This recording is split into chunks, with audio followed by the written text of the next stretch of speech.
진짜 엄청 크다. 처음 봐요. 아, 그 정도는 아닌데. 한 번만 더 확인해봐도 돼요? 재수 씨, 괜찮겠어요? 네. 너무 괜찮아요, 우석 씨는요? 저야 감사하죠. 저는 정우석, 올해 47살입니다. 구청 민원과에서 일한 지도 벌써 20년이 넘었네요. 아내 소진이와는 같은 구청에서 만나 결혼했고 평범하지만 안정적인 삶을 살아왔습니다. 소진이는 참 좋은 사람이에요.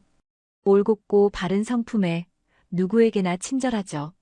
세무과에서 일하는 그녀는 업무도 완벽하게 처리하는 능력자입니다. 다만 어떻게 말해야 할까요? 무색무취 같다고 해야 할까? 여자로서의 욕심도 그런 쪽에 관심도 거의 없는 사람입니다. 그저 안정적인 일상을 원하는 그런 아내였죠.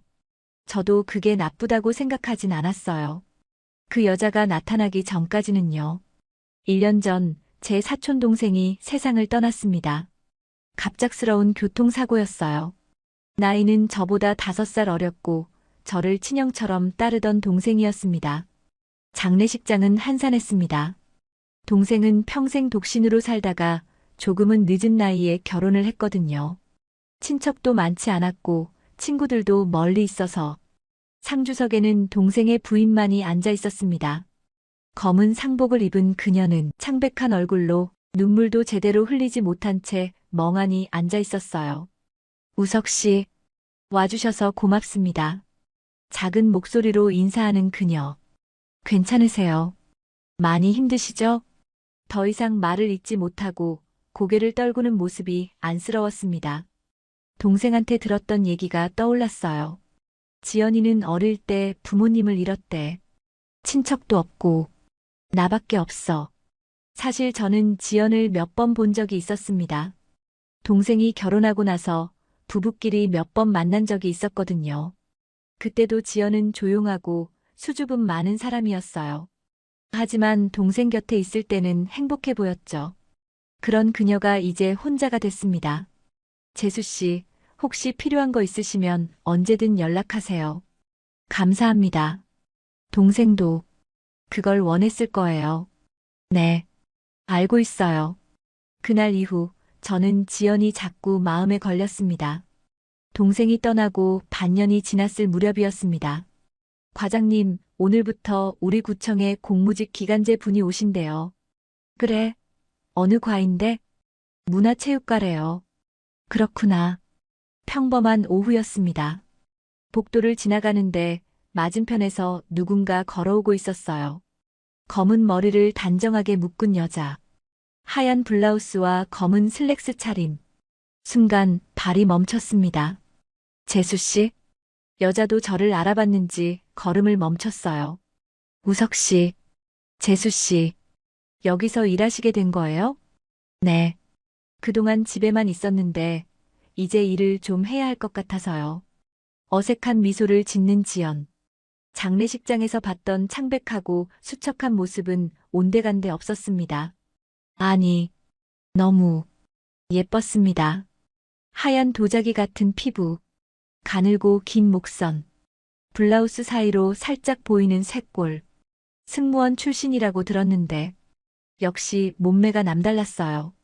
낯선 공간에서 보니 완전 다른 느낌이네. 저는 급히 시선을 돌렸습니다. 잘하셨어요. 힘드시면 언제든 말씀하시고요. 감사합니다, 우석 씨. 그럼 업무 파이팅 하시고요. 네. 언니는 잘 지내시죠?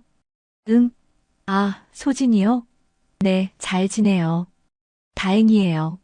한번 인사하러 가야 하는데 제가 요즘 정신이 없어서. 괜찮아요. 천천히 하세요. 그렇게 우리는 다시 만났습니다.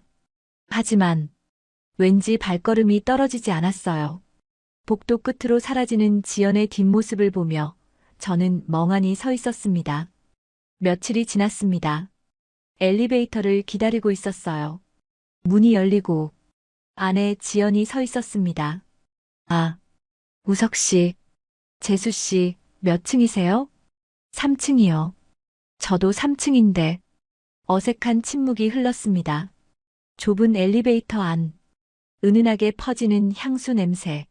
지연이 파일을 가슴에 안고 서 있었는데 그 순간 제 시선이 그녀의 옆모습에 닿았습니다. 역시 예쁘네. 저는 급히 고개를 돌렸습니다. 땡. 3층에 도착했어요. 먼저 가세요. 아, 네. 감사합니다. 지연이 먼저 내렸고 저는 잠시 숨을 고르고 나서야 따라 내렸습니다. 저는 피식 웃으며 생각했어요. 내가 무슨 생각을. 재수 씨잖아. 점심시간이 됐습니다. 구내식당으로 향했어요. 평소처럼 트레이를 들고 반찬을 담는데 구석자리에 혼자 앉아있는 지연이 보였어요. 다른 직원들은 삼삼오오 모여 떠들며 먹는데 지연만 혼자였습니다. 작은 몸을 움츠리고 조용히 밥을 먹고 있었죠. 외롭겠다. 저도 모르게 발걸음이 그쪽으로 향했어요. 재수 씨. 네. 지연이 깜짝 놀라 고개를 들었습니다. 혼자 드세요? 같이 먹어도 될까요? 아, 네, 괜찮아요. 지연은 어색한 듯 하면서도 반갑게 자리를 권했고 저는 그녀의 맞은편에 앉으며 트레이를 내려놓았습니다. 입맛 없으세요? 잘 안 드시네요. 아니에요. 그냥 원래 적게 먹어서요. 너무 마르셨어요. 팍팍 좀 드셔야죠. 네. 지연이 작게 웃었습니다. 그 미소를 보는 순간 가슴이 두근거렸어요. 왜 이러지? 저는 밥을 먹으면서도 자꾸 지연을 힐끔거렸습니다. 작은 입으로 조심스럽게 밥을 먹는 모습, 가끔 머리카락이 앞으로 넘어오면 귀 뒤로 넘기는 모습, 그 모든 게 예뻤습니다. 우석 씨, 네, 오늘 같이 먹어주셔서 고마워요. 아니에요. 언제든 같이 먹어요. 정말요? 네, 혼자 드시지 마시고요. 정말 감사해요. 지연의 눈가가 촉촉해졌습니다. 그 모습을 보니 더 안쓰러웠어요. 그래, 이건 동생 때문이야. 동생 부인이니까 챙겨주는 거라고. 저는 스스로에게 그렇게 다짐했습니다. 그렇게 자연스럽게 점심을 같이 먹게 됐어요. 처음엔 제가 먼저 찾아갔고 며칠 지나자 지연도 조심스럽게 물어왔습니다. 우석 씨, 오늘도 같이 드실래요? 그럼요. 구내식당으로 함께 걸어가면서 저는 지연의 걸음걸이를 보게 됐습니다.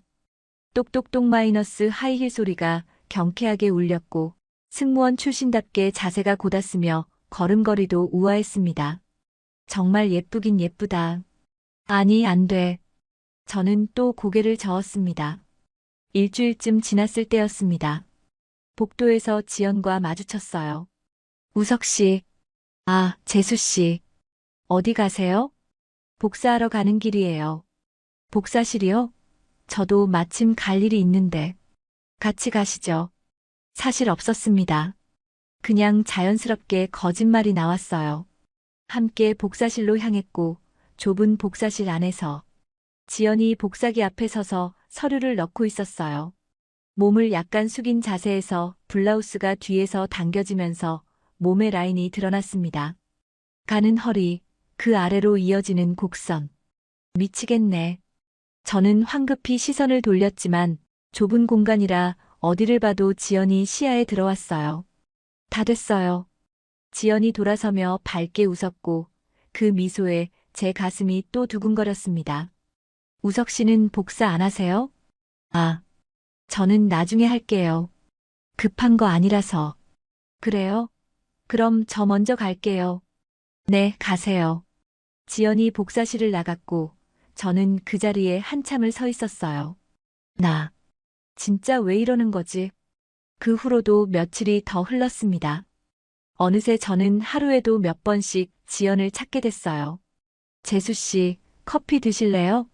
민원과에서 문화체육과로 걸어가는 제 발걸음이 점점 자연스러워졌고 지연도 환하게 웃으며 대답했습니다. 우석 씨, 네, 좋아요. 그 웃음을 보고 싶어서 자꾸 찾게 됐습니다. 재수 씨, 이거 혹시 도움 필요하세요? 아, 네. 사실 잘 모르겠어서. 지연이 컴퓨터 화면을 가리켰고 저는 그녀 옆에 서서 화면을 보게 됐습니다. 그때 느껴지는 지연의 체온과 은은하게 퍼지는 샴푸 향. 좋은 냄새다. 우석 씨? 아, 네. 여기 이렇게 하시면 돼요. 마우스를 잡으려는 순간 지연의 손과 부딪혔습니다. 아, 죄송해요. 부드러운 손이었습니다. 차갑고 가늘고 여자의 손. 괜찮아요. 제가 실수했어요. 지연이 손을 움츠렸고 저는 마우스를 잡고 설명을 이어갔지만 제 머릿속은 온통 방금 느껴진 그 부드러운 감촉뿐이었습니다. 그날 밤 집으로 돌아왔습니다. 당신 왔어? 저녁 먹어. 소진이 평소처럼 저녁을 차려놨고 저는 식탁에 앉으며 대답했어요. 응, 고마워. 밥을 먹으면서도 자꾸 지연이 생각났습니다. 오늘 점심때 웃던 모습, 복사실에서 봤던 뒷모습, 손이 부딪혔을 때의 감촉까지. 저도 모르게 미소가 지어졌어요. 당신 무슨 좋은 일 있어? 응? 아니, 별일 없는데? 요즘 표정이 밝아 보이네. 뭔가 좋은 일 있는 것 같은데? 소진이 신기하다는 듯 저를 봤습니다. 그래, 그냥. 날씨가 좋아서 그런가 봐. 아침에 콧노래도 부르던데? 에이, 무슨. 저는 얼버무렸지만 사실 제 마음을 잘 알고 있었습니다. 좋은 일이 있는 게 아니라 자꾸 한 여자가 생각나서 설레는 거였어요. 침대에 누워서도 잠이 오지 않았고 저는 천장을 바라보며 생각했습니다. 나, 왜 이러는 거지? 동생 부인인데, 재수 씨인데, 그냥 안쓰러워서 챙겨주는 건데. 그런데 왜 자꾸 여자로 보이는 거지? 하지만 솔직히 기분이 나쁘지 않았습니다. 오히려 오랜만에 설레는 감정이었어요. 이러면 안 되는데. 저는 긴 한숨을 쉬었습니다. 또 며칠이 지났습니다. 점심시간에 지연과 밥을 먹고 있었는데 지연이 조심스럽게 입을 열었어요. 우석 씨. 네. 요즘 제가 너무 많이 의지하는 것 같아서 미안해요. 에이, 별 말씀을요. 매일 같이 밥 먹어주시고 커피도 사주시고 적응하실 때까지는 그렇게 해드리고 싶어요. 지연이 미안한 표정을 지었습니다. 제가 좋아서 하는 거예요. 또 그 말이 나왔습니다. 이번엔 거짓말로 덮지 않았어요. 우석 씨, 제가 챙겨드리는 게 당연하죠. 그래도 한번 언니한테 인사하러 가야 하는데. 그래요, 한번 같이 봐요. 하지만 사실 저는 소진에게 지연 얘기를 자세히 한 적이 없었습니다. 그냥 말하기가 꺼려졌어요. 고마워요, 우석 씨. 정말. 지연이 눈을 내리깔며 작게 미소 지었고 저는 그 모습을 보며 가슴이 또 뛰었습니다. 그날 오후였습니다. 복도를 걷는데 앞에서 지연이 서류 뭉치를 들고 걸어오고 있었어요. 그런데 서류가 너무 많아서 시야가 가려진 것 같았습니다. 재수 씨. 네. 조심하세요. 앞에 계단이. 그 순간 지연의 발이 헛디뎠습니다. 아! 저는 반사적으로 달려가 지연을 붙잡았어요. 서류들이 바닥에 우르르 쏟아졌고 지연은 제 품에 안겨 있었습니다. 괜찮으세요? 네. 고마워요. 지연이 제 가슴에 얼굴을 묻은 채 작게 대답했고 저는 그녀를 안고 있는 제 팔에 힘을 주고 있었습니다. 가늘고 여린 몸, 은은하게 퍼지는 향기, 심장이 미친 듯이 뛰었습니다. 나 다쳤어요? 아니요. 우석 씨가 잡아주셔서. 지연이 천천히 고개를 들었고 우리의 얼굴이 아주 가까워졌습니다. 큰 눈이 저를 올려다보고 있었어요. 잠시 시간이 멈춘 것 같았습니다. 저 일어나야 할 것 같아요. 아, 네. 죄송해요. 저는 황급히 지연을 일으켜 세웠고 바닥에 떨어진 서류를 주우며 제 마음을 진정시키려 애썼습니다. 방금 뭐였지? 지연도 같이 서류를 주우며 얼굴이 빨개져 있었어요. 고마워요, 우석 씨. 큰일 날 뻔했어요. 천만에요. 다음부턴 조심하세요. 네. 서류를 다시 정리해서 지연에게 건넸고 우리는 어색하게 서 있었습니다. 그럼 저 가볼게요. 네. 조심히 가세요. 지연이 돌아서서 걸어갔고 저는 그 자리에 멍하니 서 있었습니다. 아까 느껴졌던 그녀의 체온이 아직도 제 팔에 남아있는 것 같았어요. 그날 밤 집에 돌아와서도 생각나는 건 오직 하나뿐이었어요. 제 품에 안겼던 지연의 모습, 가까웠던 그녀의 얼굴, 소원이 있다면 한 번만 품어보고 싶다. 저는 스스로 놀라며 고개를 저었습니다. 드디어 미쳤구나. 일주일쯤 더 지났을 때였습니다. 주말이었어요. 집에서 소진이와 함께 거실에서 TV를 보고 있었습니다. 당신 저녁 뭐 먹을래? 응, 뭐든 좋아. 편안한 주말 오후였죠. 그때 핸드폰이 울렸습니다. 재수 씨였어요. 응. 저는 핸드폰 화면을 보고 잠시 당황했어요. 전화를 걸어온 적은 한 번도 없었거든요. 누구야? 아, 회사 후배. 저는 자리에서 일어나며 말했습니다. 잠깐만 통화 좀 하고 올게. 저는 서둘러 방으로 들어가 문을 닫았습니다. 여보세요? 석 씨. 약하게 떨리는 목소리였습니다. 재수 씨, 왜 그러세요? 무슨 일 있으세요? 배가 너무 아파요. 움직일 수가 없어요. 뭐, 지금 어디세요? 집이요. 혼자 있는데 너무 아파서. 119 부르셨어요? 아직 연락할 사람이 없어서. 우석 씨밖에. 지연의 목소리에 고통이 묻어났습니다. 지금 갈게요. 주소 보내주세요. 죄송해요. 주말인데. 괜찮아요. 지금 갈게요. 움직이지 마세요. 전화를 끊고 저는 거실로 나왔습니다. 당신, 나 갑자기 급한 일이 생겨서. 응? 무슨 일인데? 회사 후배가. 급한 일이 있대. 좀 다녀올게. 주말인데? 무슨 일인데 그래? 소진이 의아해했지만 저는 이미 신발을 신고 있었습니다. 급한 거래. 금방 올게. 저녁은? 먼저 먹고 있어. 미안해. 저는 황급히 집을 나섰습니다. 차에 시동을 걸면서 지연이 보낸 주소를 확인했어요. 제발, 괜찮기를. 악셀을 밟았습니다. 지연의 집 앞에 도착했습니다. 비밀번호를 물어봐서 문을 열고 들어갔어요. 재수 씨, 여기요. 침실에서 약한 목소리가 들렸습니다. 침실로 달려가니 지연이 침대에서 배를 감싸고 웅크리고 있었어요. 창백한 얼굴에 식은땀을 흘리고 있었습니다. 재수 씨, 괜찮으세요? 배가 너무 아파요. 죄송해요. 주말인데. 우석 씨 집에 계셨죠? 괜찮아요. 당연히 와야죠. 지연의 얼굴은 하얗게 질려 있었습니다. 숨을 고르기도 힘든 듯 배를 움켜쥔 채 식은땀을 흘리고 있었어요. 지연 씨, 일어나지 말아요. 저는 서둘러 다가가 그녀를 조심히 들어 안았습니다. 몸이 놀랄 만큼 가벼웠습니다. 작은 신음이 새어나왔어요. 조금만 참아요. 병원 바로 갑니다. 죄송해요, 우석 씨. 그런 말하지 말라니까요. 계단을 내려오는 동안 그녀의 손이 제 옷깃을 꽉 잡았습니다. 살짝 떨리는 손끝이 느껴졌어요. 숨소리마다 고통이 묻어 있었습니다.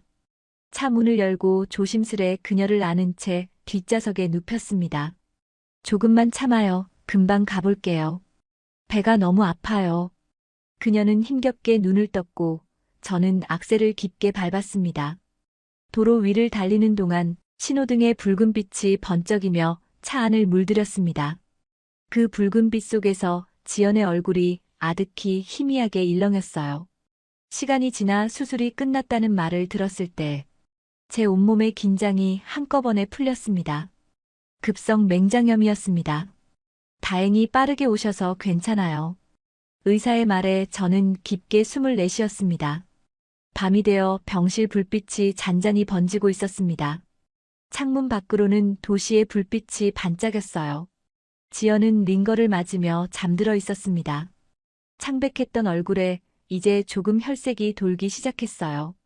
저는 의자에 앉아 조용히 그녀를 바라봤습니다. 곤히 잠든 지연을 보니 조금은 안심이 되었어요. 지연은 한참 후에 눈을 떴습니다. 희미한 병실 불빛 아래 그녀의 눈꺼풀이 천천히 떨렸어요. 정신이 좀 들어요? 제가 자리에서 일어나 조심스레 물었습니다. 지연은 잠시 초점을 잡지 못하더니 제 얼굴을 알아보고 미소를 지었습니다. 우석 씨, 그녀의 목소리는 여전히 약했지만 그 안엔 안도감이 묻어 있었습니다. 정말 고마워요. 그 순간 왜 우석 씨가 떠올랐는지 모르겠어요. 저는 잠시 말이 막혔습니다. 무슨 말을 해야 할지 몰라 그저 작게 고개를 저었어요. 아니에요. 고마워요. 저한테 연락해줘서.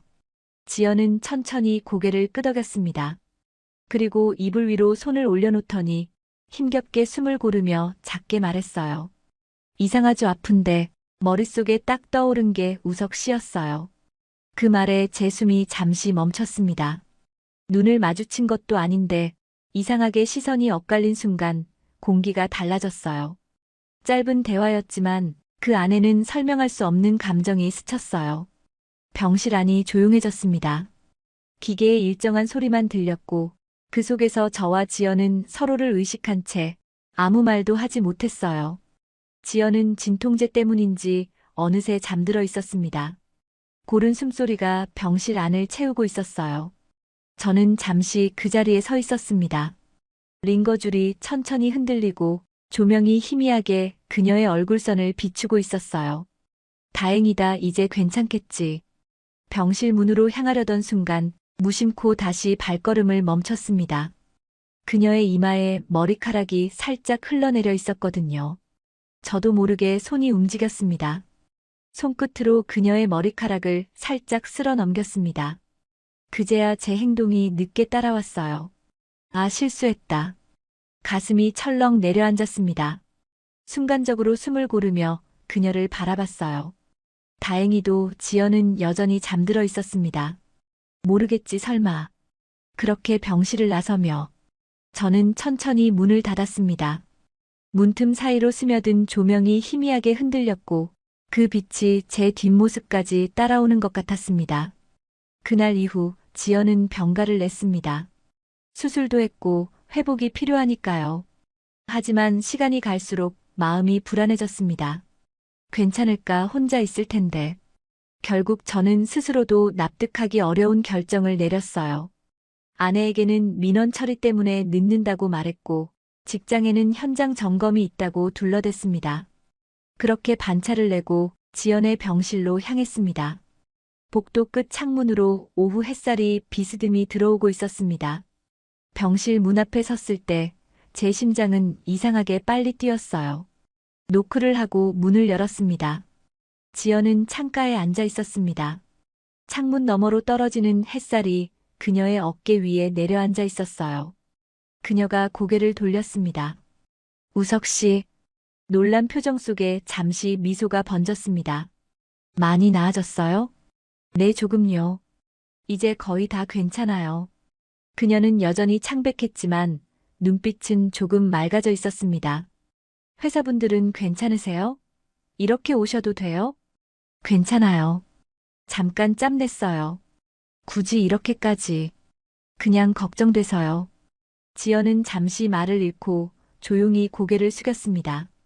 창문으로 스며드는 햇살이 두 사람 사이를 비스듬히 가르고 있었어요. 그 짧은 정적 속에서 저는 문득 깨달았습니다. 이제 더 이상 단순한 걱정이 아니란 걸. 다음 날 오후 저는 병원 근처 죽집에 들렀습니다. 유리 진열대 안에 놓인 초밥과 전복죽이 눈에 들어왔습니다. 안 그래도 잘 안 먹는데. 저는 혼잣말처럼 중얼거리며 전복죽 하나, 그리고 연어 초밥을 포장했습니다. 맛있는 거면 조금이라도 더 드시겠지. 병실 문 앞에 섰을 때 여전히 심장은 빠르게 뛰었어요. 노크를 하고 문을 열었습니다. 지연은 여전히 침대에 기대어 책을 보고 있었어요. 저를 보자 눈을 동그랗게 떴습니다. 우석 씨, 식사하셨어요? 아직 이유 입맛이 없네요. 저는 손에 든 봉투를 내밀었습니다. 이거 좀 사왔어요. 초밥이랑 전복죽이에요. 안 그래도 잘 안 드시는데 맛있는 거면 조금이라도 드시겠지 싶어서. 지연은 놀란 표정으로 봉투를 받았습니다. 이걸 일부러요? 그냥 근처에 들른 김에요. 말은 그렇게 했지만 제가 일부러 병원 쪽까지 돌아온 건 저도 잘 알고 있었습니다. 지연은 천천히 전복죽 뚜껑을 열었습니다. 고소한 향이 병실 안에 퍼졌어요. 와, 냄새 좋네요. 따뜻할 때 드세요. 그녀가 조심스레 한 숟갈을 떠서 입에 넣었습니다. 작게 웃으며 고개를 끄덕였어요. 맛있어요. 그 미소를 보는 순간 이상하게 마음 한쪽이 뜨거워졌습니다. 어느새 지연의 퇴원날이 다가왔습니다. 토요일 오후 햇살이 창문을 비스듬히 스치고 있었어요. 소진이는 평소처럼 집안일을 하며 TV를 보고 있었습니다. 당신 오늘 뭐 해? 오늘 친구들이랑 스크린 골프 좀 치기로 했어. 그래, 오랜만이네. 너무 늦지 말고. 응, 금방 들어올게. 말은 담담하게 했지만 손끝이 이상하게 떨렸습니다. 병원 근처에 도착하자 지연에게서 문자 한 통이 와 있었습니다. 오늘 퇴원해요. 제가 알아서 할 수 있으니 절대 신경 쓰지 마세요. 그 짧은 문장을 보는 순간 심장이 이상하게 조여왔습니다. 혹여나 길이 엇갈리세라 가속 페달을 밟는 발끝이 조금 더 깊이 눌려졌습니다. 다행히 병실 앞에 도착했을 때 지연은 막 퇴원 준비를 하고 있었습니다. 침대 위에는 짐이 정리되어 있었고 간호사가 마지막 서류를 챙기고 있었어요. 우석 씨, 제가 다 할 수 있는데 끝까지 책임져야죠. 감사해요. 이렇게까지. 지연은 여전히 수척했지만 얼굴빛은 한결 나아져 있었습니다.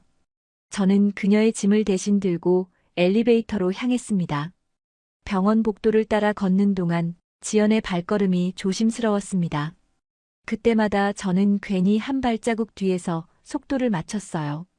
밖으로 나오자 늦은 오후 햇살이 따뜻하게 내려앉고 있었습니다. 지연은 천천히 숨을 들이쉬더니 작게 웃었습니다. 이제야 살 것 같아요. 이제 집에서 푹 쉬세요. 네, 정말 고마워요.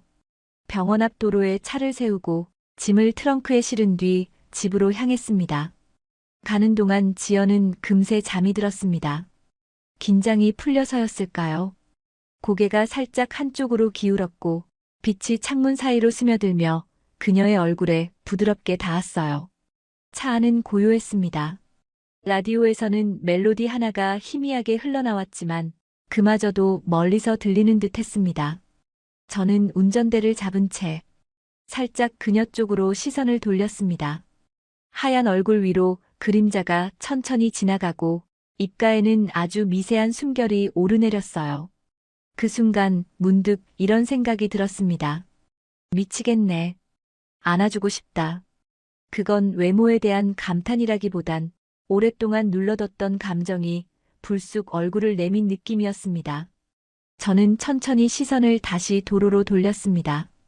햇살이 앞유리를 스치며 번졌고 그 빛 속에서 지연의 숨결이 여전히 잔잔하게 이어지고 있었어요. 집에 도착했을 때 지연은 아직 기운이 없어 보였습니다. 저는 짐을 들고 그녀의 팔을 가볍게 잡아 천천히 계단을 올랐습니다. 현관문이 열리자 고요한 공기가 흘러나왔습니다.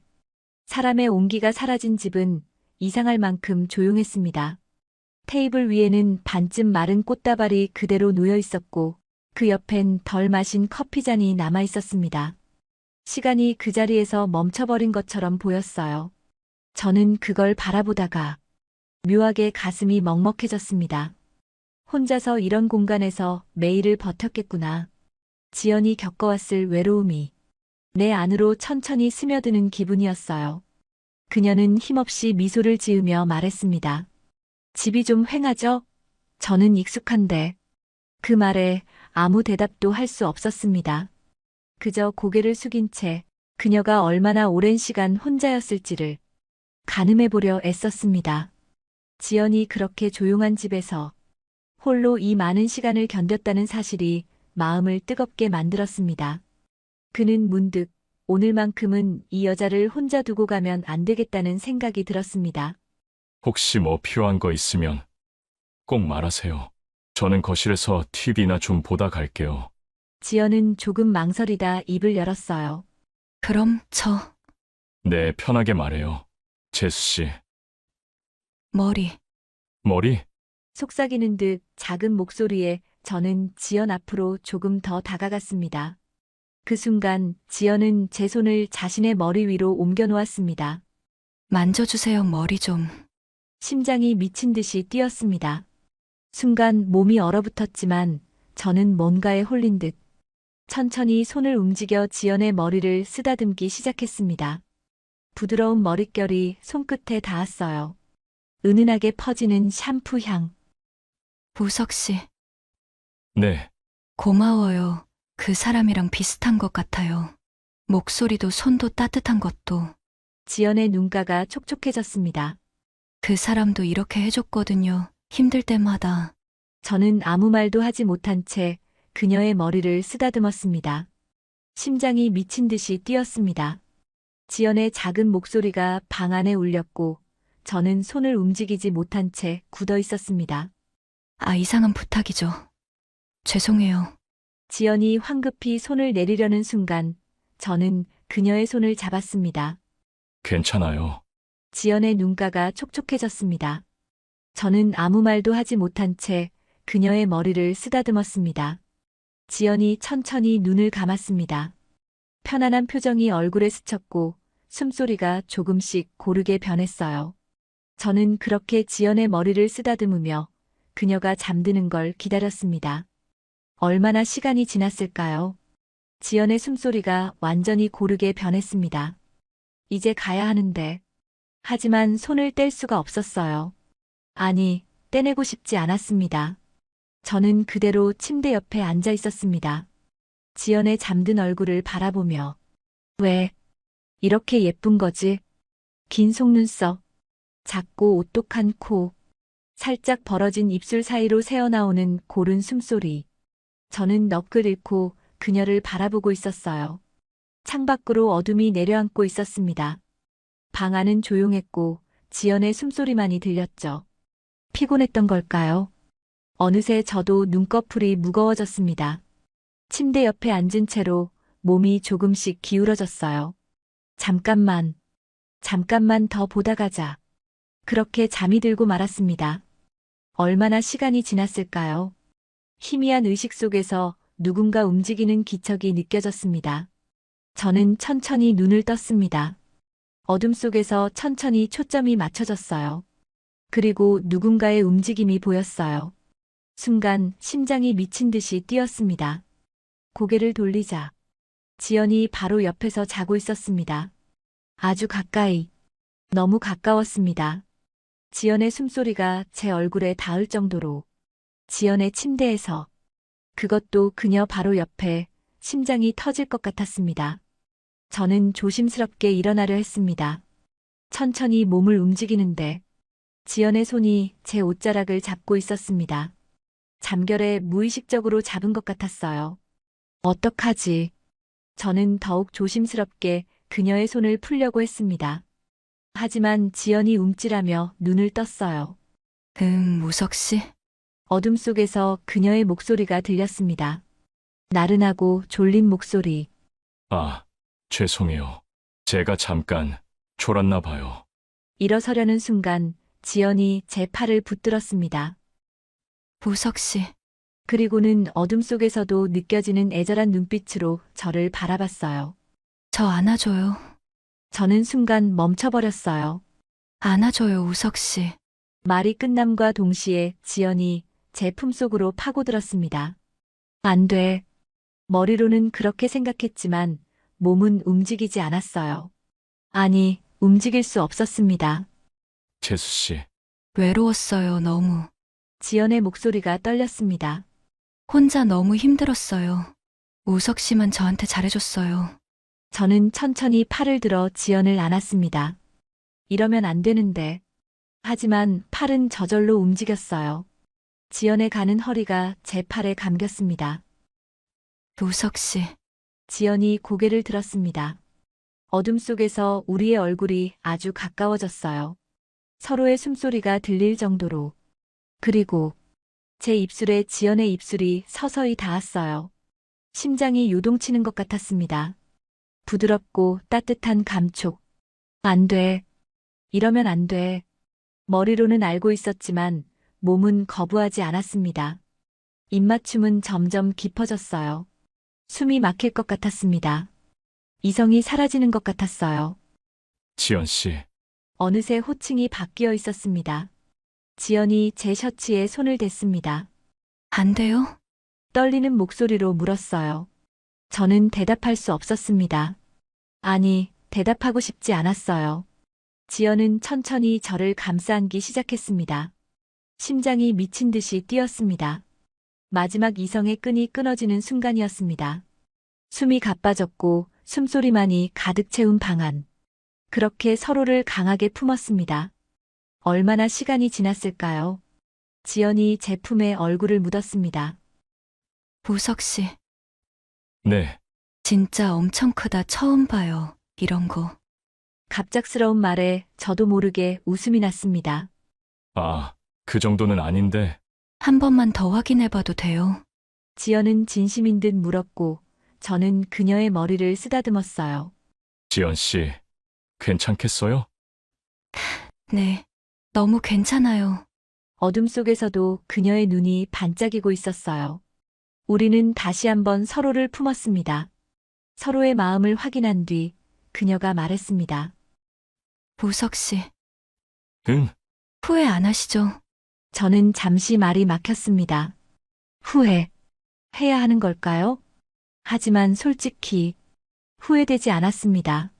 아니, 후회 안 해. 다행이에요, 저도. 지연이 다시 제 가슴에 얼굴을 묻었습니다. 근데 우석 씨, 응, 집에 안 들어가셔도 돼요? 그제야 정신이 번쩍 들었습니다. 핸드폰을 확인하니 새벽 3시. 소진에게서 부재중 전화 3통. 망했다. 부재중을 보는 순간 온몸이 식어가는 것 같았습니다. 저는 황급히 일어나려 했습니다. 하지만 지연이 제 팔을 잡았어요. 우석 씨 미안해요. 저 때문에. 아니야. 내 선택이야. 저는 서둘러 옷을 입기 시작했습니다. 지연이 침대에서 일어나 불을 켰습니다. 환한 빛이 방을 채우자 우리는 서로를 마주봤어요. 지연의 머리는 흐트러져 있었고 얼굴은 발그레하게 상기되어 있었습니다. 그녀를 두고 발길이 떨어지지 않을 것 같았습니다. 일단 집에 가볼게. 나중에 얘기하자. 네, 조심히 가세요. 지연이 현관문까지 따라왔습니다. 문을 열기 전 저는 잠시 망설이다가 그녀를 안았어요. 연락할게. 잘 자. 네. 저는 한숨을 쉬며 시동을 걸었습니다. 백미러로 지연의 아파트를 바라봤어요. 불이 켜진 창문. 아마 지연도 잠들지 못하고 있겠죠. 거짓말이 점점 커지고 있어. 하지만 후회는 되지 않았습니다. 오히려 지연과 함께했던 그 순간이 자꾸 생각났어요. 그녀의 따뜻한 체온, 부드러운 입술, 떨리던 목소리. 미쳤구나. 완전히 미쳤어. 악셀을 밟았습니다. 집 앞에 도착했을 때 새벽 4시가 조금 안 된 시간이었습니다. 조심스럽게 현관문을 열고 들어섰어요. 거실은 어두웠습니다. 불이 꺼져 있었어요. 잠들었나?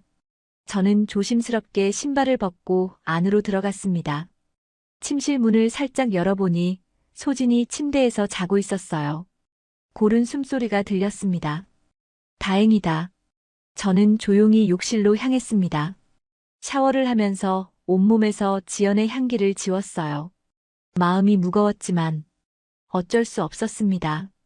샤워를 마치고 침실로 돌아왔습니다. 조심스럽게 침대에 누웠어요. 소진이 뒤척였습니다. 당신? 응. 미안, 늦었어. 몇 시야? 졸린 목소리였습니다. 4시 좀 넘었어. 자, 골프 재밌었어? 응. 자, 피곤할 거야. 그래. 소진이 다시 눈을 감았습니다. 곧 고른 숨소리가 들렸어요. 넘어갔다. 저는 안도의 한숨을 쉬었습니다.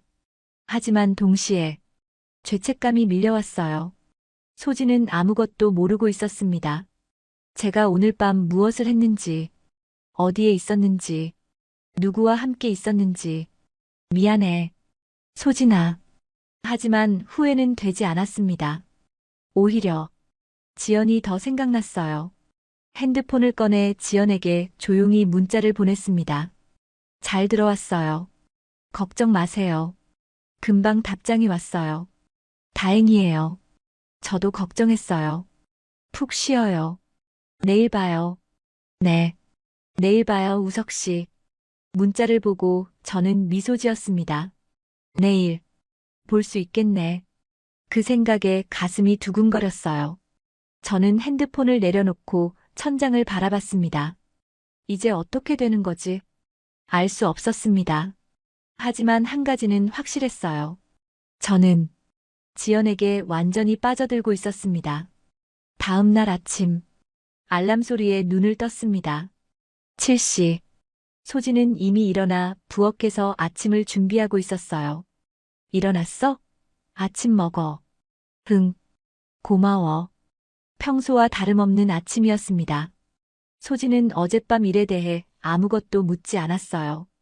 그냥 그러려니 넘어간 것 같았습니다. 다행이다. 하지만 동시에 마음 한구석이 불편했어요. 이렇게 쉽게 거짓말이 통한다는 게. 당신 오늘 일찍 들어와? 응. 일찍 들어올게. 그래, 저녁 뭐 먹고 싶어? 아무거나 괜찮아. 평범한 대화. 평범한 아침. 하지만 제 머릿속은 온통 어젯밤뿐이었습니다. 밥을 먹으면서도 자꾸 생각났어요. 어둠 속에서 느껴졌던 지연의 체온. 떨리던 그녀의 목소리. 제 품에 안겼던 그 순간. 숟가락을 들고 있는 제 손이 미세하게 떨렸습니다. 당신 괜찮아? 얼굴이 좀 붉은데? 응? 아니, 괜찮아. 저는 급히 물을 마셨습니다. 죄책감이 밀려왔습니다. 소진은 저를 걱정하고 있는데 저는 다른 여자 생각만 하고 있었어요. 출근길.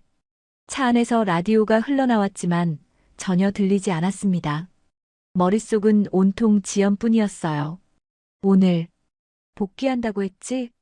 가슴이 두근거렸습니다. 어떻게 행동해야 할까? 평소처럼 재수 씨라고 불러야 할까? 눈이 마주치면 어떻게 될까? 모르겠다. 일단 가보자. 하지만 설렘은 감출 수 없었어요. 신호등 앞에 멈춰 섰을 때 백미러로 제 얼굴을 봤습니다. 미소가 지어져 있었어요. 구청에 도착했습니다. 평소보다 일찍 도착했어요. 8시 반. 민원과 사무실로 들어가니 아직 사람이 별로 없었습니다. 과장님 일찍 오셨네요? 김주임이 인사했습니다. 응. 일찍 일어나서. 커피 드릴까요? 아니야, 내가 탈게. 저는 자판기로 가서 커피를 뽑았습니다. 하지만 커피 맛은 느껴지지 않았어요. 계속 시계만 쳐다봤습니다. 이제 출근했겠네. 가슴이 두근거렸습니다. 저는 자리에 앉아 서류를 펼쳤지만 글자가 하나도 들어오지 않았어요. 자꾸 문화체육과 쪽을 힐끔거렸습니다. 마치 첫사랑을 앞둔 소년처럼. 47살 유부남이 이렇게 설레고 있었습니다. 9시 반쯤 됐을 때였습니다. 복도로 나왔어요. 화장실에 가려고. 라는 핑계였지만 사실은 지연을 보고 싶어서였습니다.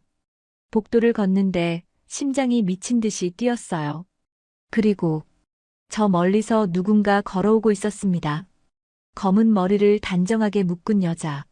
하얀 블라우스와 검은 슬랙스 차림. 지연이었습니다. 순간 숨이 멎는 것 같았어요. 지연도 저를 봤습니다.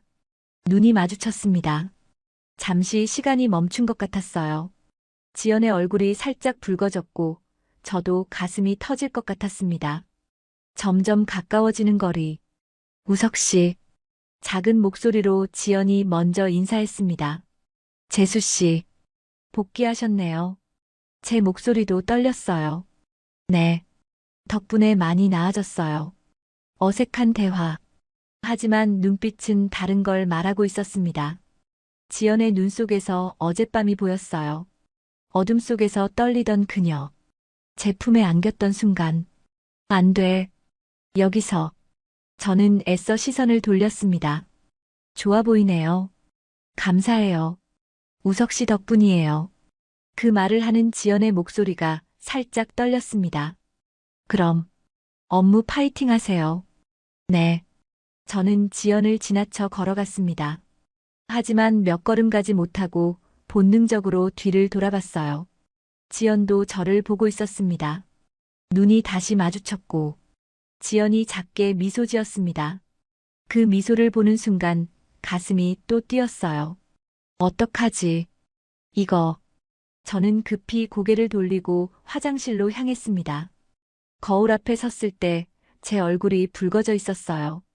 하지만 입가에는 미소가 지어져 있었습니다.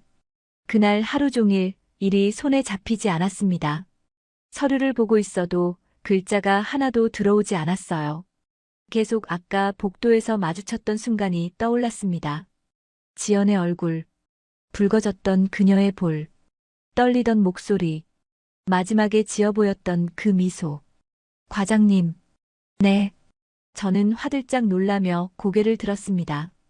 김주임이 이상한 표정으로 저를 보고 있었어요. 3번이나 불렀는데요. 괜찮으세요? 아, 미안. 생각을 좀 하고 있었어. 요즘 많이 피곤하신 것 같은데. 괜찮으세요?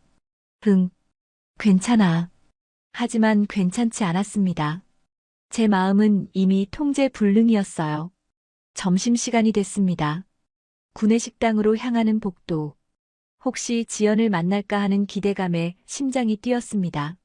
하지만 지연은 보이지 않았어요. 벌써 먹었나? 실망감이 밀려왔습니다. 식당에 들어가 트레이를 들고 반찬을 담는데 누군가 제 옆에 섰습니다. 고개를 돌리자 지연이 있었어요. 우리는 말없이 서로를 바라봤습니다. 주변에 사람들이 많아서 아무 말도 할 수 없었어요. 하지만 눈빛만으로도 충분했습니다. 지연이 작게 미소 지었고 저도 따라 웃었습니다. 같이 드실래요? 지연이 작게 물었습니다. 그럼요. 우리는 구석자리에 앉았습니다. 다른 직원들 눈에 띄지 않는 곳. 많이 나아지셨어요? 네. 덕분에. 다행이에요. 우석 씨. 네. 어젯밤. 지연이 작게 속삭였습니다. 꿈 아니죠? 저는 고개를 끄덕였습니다. 꿈 아니에요. 지연이 수줍게 웃었고 저는 그 미소를 보며 가슴이 뛰었습니다. 정말 예쁘네. 밥을 먹으면서도 계속 지연을 힐끔거렸어요. 작은 입으로 조심스럽게 밥을 먹는 모습, 가끔 머리카락을 귀 뒤로 넘기는 모습, 모든 게 사랑스러웠습니다. 우석 씨. 네. 자꾸 보시면 부끄러워요. 미안해요. 예뻐서. 아니에요. 저도 자꾸 보게 돼요. 지연도 수줍게 웃으며 저를 보았습니다. 그 순간 우리 사이에 무언가 흐르는 게 느껴졌어요. 말로 표현할 수 없는 뜨거운 감정. 그렇게 며칠이 지났습니다. 지연과 저는 회사에서 자주 마주쳤고 매일 점심을 같이 먹었어요. 직원들 눈에는 여전히 과장님이 재수 씨를 챙겨주는 것처럼 보였겠죠. 하지만 우리는 알고 있었습니다. 이게 단순한 관계가 아니라는 걸. 복도에서 마주칠 때마다 설렜고 엘리베이터에서 단둘이 있을 때면 짧게나마 손을 잡았어요. 퇴근 후에도 자주 만났습니다. 오늘 시간 있으세요? 네, 있어요. 그럼 저녁 같이 드실래요? 좋아요. 저는 소진에게 또 거짓말을 했습니다. 회의가 있다고, 야근을 해야 한다고. 지연과 함께 조용한 식당에 갔고 그곳에서 우리는 연인처럼 시간을 보냈어요. 하지만 마음 한편으로는 불안했습니다. 이게 언제까지 갈 수 있을까? 언젠가는 들키지 않을까? 그렇게 일주일쯤 지났을 때였습니다. 금요일 저녁. 집에 들어서니 소진이 소파에 앉아 있었어요. 평소와 달리 표정이 굳어 있었습니다. 당신, 왔어? 응. 왜 그래? 어디 아파? 소진이 말없이 저를 바라봤습니다. 눈가가 붉었어요. 울었던 것 같았습니다. 소진아, 무슨 일 있어? 여보. 저는 소파에 앉았습니다. 불길한 예감이 들었어요. 소진이 천천히 입을 열었습니다. 나 병원 다녀왔어. 병원? 왜? 어디 아파? 지난주부터 좀 이상해서 검진 받았는데 소진의 목소리가 떨렸습니다. 나 갑상선암이래. 그 말에 제 머릿속이 하얘졌습니다. 뭐? 다행히 초기래. 수술하면 완치 가능하대. 의사 선생님이 걱정 안 해도 된대. 갑상선암은 착한 암이라고. 소진이 웃으려 했지만 눈에서 눈물이 흘러내렸습니다. 그래도 무섭더라. 암이잖아. 소진아. 저는 그녀를 안았습니다. 가슴이 무너지는 것 같았어요. 괜찮을 거야. 초기라며. 응. 괜찮을 거야. 소진이 제 품에서 흐느꼈습니다. 당신, 옆에 있어줄 거지? 당연하지. 그 순간 제 머릿속에 지연의 얼굴이 스쳤습니다. 그리고 엄청난 죄책감이 밀려왔어요. 아내가 이 지경이 될 동안 저는 다른 여자와 뭐 한 거지? 그날 밤 잠들지 못하고 천장만 바라봤습니다. 옆에서 소진이 고르게 숨을 쉬고 있었어요. 겉으로는 괜찮은 척했지만 얼마나 무서웠을까요? 혼자 병원에서 암 진단을 받았을 때 저는 어디서 뭘 하고 있었을까요? 아마 지연 생각을 하고 있었겠죠. 미안해. 소진아. 눈물이 났습니다. 처음으로 제가 한 일이 선명하게 보였어요. 저는 아내를 배신했습니다. 15년을 함께한 아내를, 믿고 의지하던 아내를. 다음 날 아침, 소진이 일어나 평소처럼 아침을 준비했습니다. 괜찮아? 쉬어야 하는 거 아니야? 괜찮아. 수술 전까지는 일상생활 해도 된대. 그래도 당신 오늘 주말인데 어디가? 아니, 집에 있을게. 정말? 소진이 놀란 표정을 지었습니다. 요즘 제가 주말에도 자주 나갔거든요. 응. 오늘은 같이 있고 싶어. 고마워. 소진이 작게 미소 지었고 저는 가슴이 찢어지는 것 같았습니다. 하루 종일 소진과 함께 있으면서 저는 생각했습니다. 끝내야 해. 지연과. 머리로는 알고 있었어요. 당연히 끝내야 한다는 걸. 소진이 아프다는데 어떻게 다른 여자와. 하지만 가슴은 달랐습니다. 지연을 생각하면 여전히 심장이 뛰었고 그녀의 목소리가 들리는 것 같았어요. 후회할 거야. 분명. 하지만 해야 했습니다. 이건 옳은 일이니까. 일요일 저녁. 지연에게서 전화가 왔습니다. 저는 화장실에 들어가 전화를 받았어요. 여보세요? 우석 씨. 주말 잘 보내셨어요? 응. 우석 씨, 목소리가 이상해요. 무슨 일 있으세요? 지연 씨. 네. 우리 만나서 얘기 좀 해야 할 것 같아요. 침묵이 흘렀습니다. 짧은 침묵이었지만 무겁게 느껴졌어요. 무슨 얘기요? 지연의 목소리가 떨렸습니다. 아마 알고 있었겠죠. 무슨 얘기인지. 내일 퇴근하고 봐요. 네. 알겠어요. 전화를 끊고 저는 거울을 봤습니다. 초췌한 얼굴이 보였어요. 눈 밑에 다크서클이 짙게 깔려 있었습니다. 이게 맞는 거야. 스스로에게 다짐했지만 가슴은 계속 아팠습니다. 월요일. 회사에 출근했지만 일이 손에 잡히지 않았습니다.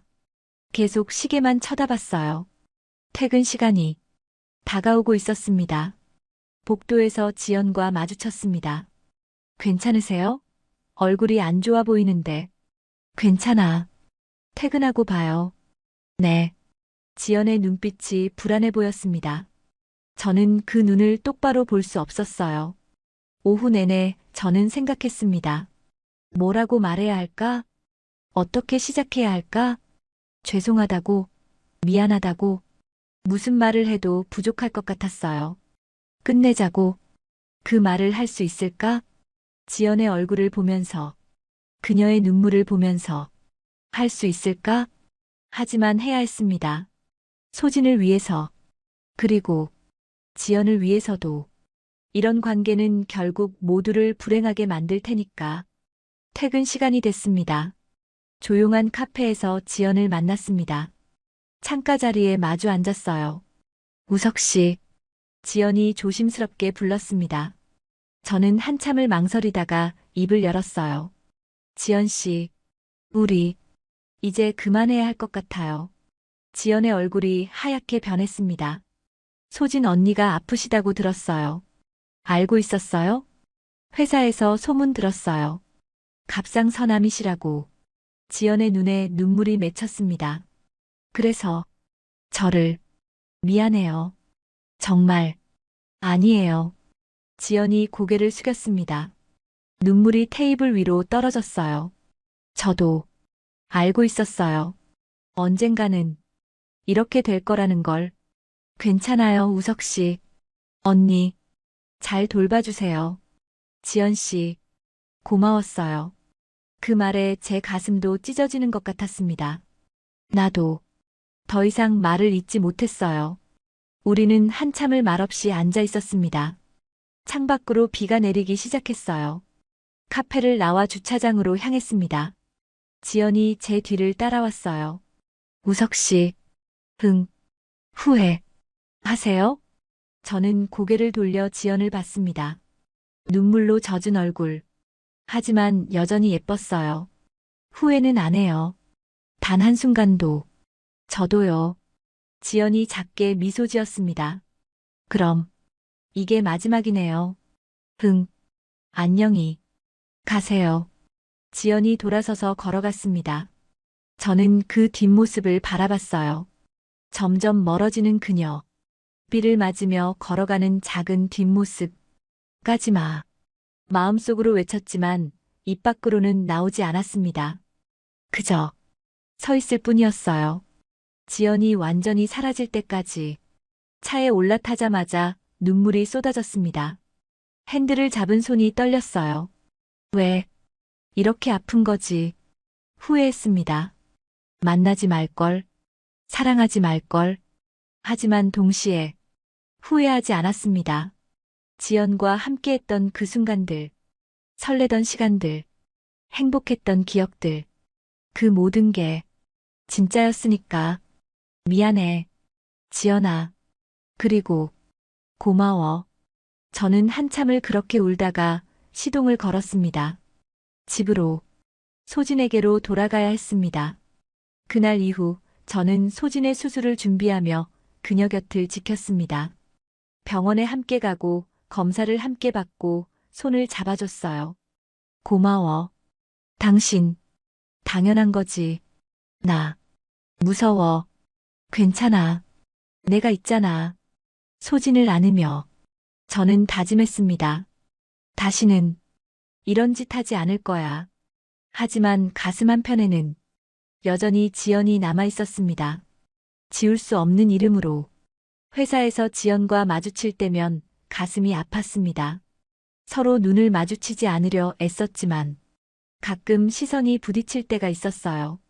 그럴 때마다 저는 급히 고개를 돌렸습니다. 지연도 마찬가지였죠. 말은 하지 않았지만 우리 모두 알고 있었습니다. 아직 마음이 남아있다는 걸. 수술날, 수술실 앞에서 소진의 손을 잡았습니다. 무서워. 괜찮아. 금방 끝날 거야. 당신, 기다려줄 거지? 당연하지. 여기 있을게. 소진이 수술실로 들어갔고 저는 그 앞에서 기다렸어요. 한참을, 정말 한참을. 그 시간 동안 저는 생각했습니다.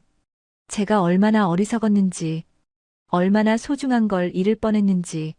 하지만 동시에 생각했어요. 지연과의 시간이 틀렸지만 진심이었다는 걸. 수술은 성공적이었습니다. 다행히 깨끗하게 제거됐습니다. 잘 회복하시면 될 거예요. 의사의 말에 저는 안도의 한숨을 쉬었습니다. 소진이 제 손을 꼭 잡았고 저도 그 손을 놓지 않았습니다. 몇 달이 지났습니다. 소진은 완전히 회복됐고 다시 일상으로 돌아왔어요. 저도 평범한 일상으로 돌아왔습니다. 하지만 가끔, 정말 가끔 지연이 생각났습니다. 그녀는 어떻게 지내고 있을까? 행복할까? 좋은 사람 만났을까? 어느 날 회사 복도에서 지연을 마주쳤습니다. 오랜만이었어요. 몇 달 만에 보는 그녀는 조금 달라 보였습니다. 예전처럼 수척하지 않았고 얼굴에 생기가 돌았어요. 우석 씨, 재수 씨, 언니, 완전히 회복하셨다면서요? 응, 다행이에요. 지연이 작게 미소 지었습니다. 예전에 그 아픈 미소가 아니라 담담한 미소였어요. 우석 씨도 건강하세요. 네, 재수 씨도요. 우리는 그렇게 스쳐 지나갔습니다. 뒤돌아보지 않고 집으로 돌아가는 길, 저는 생각했습니다. 이게 최선이었을까? 후회는 여전히 남아 있었습니다. 지연을 떠나보낸 것. 하지만 동시에 후회하지 않았습니다. 소진을 선택한 것. 사람이란 게 이렇게 복잡한 거구나. 한 사람을 사랑하면서도 다른 사람을 마음에 담을 수 있다는 것. 그게 틀렸다는 것도 알지만 마음은 어쩔 수 없다는 것도 아는 것. 집 앞에 도착했습니다. 불이 켜진 창문. 소진이 저녁을 준비하고 있겠죠. 저는 차에서 내려 집으로 향했습니다. 뒤돌아보지 않고. 하지만 가슴 한편에는 여전히 남아 있었습니다. 지연이라는 이름이 지울 수 없는 기억으로. 사랑했지만 함께할 수 없었던, 진심이었지만 끝내야 했던 그런 이야기. 누구도 행복하지 않았지만 그래도 최선이었던 씁쓸한 이야기. 오늘 영상이 좋으셨다면 구독과 좋아요, 알림 설정 꼭 부탁드립니다. 여러분의 작은 관심이 저에게는 정말 큰 힘이 됩니다. 오늘 이야기에 대한 여러분의 생각도 댓글로 들려주세요. 감사합니다.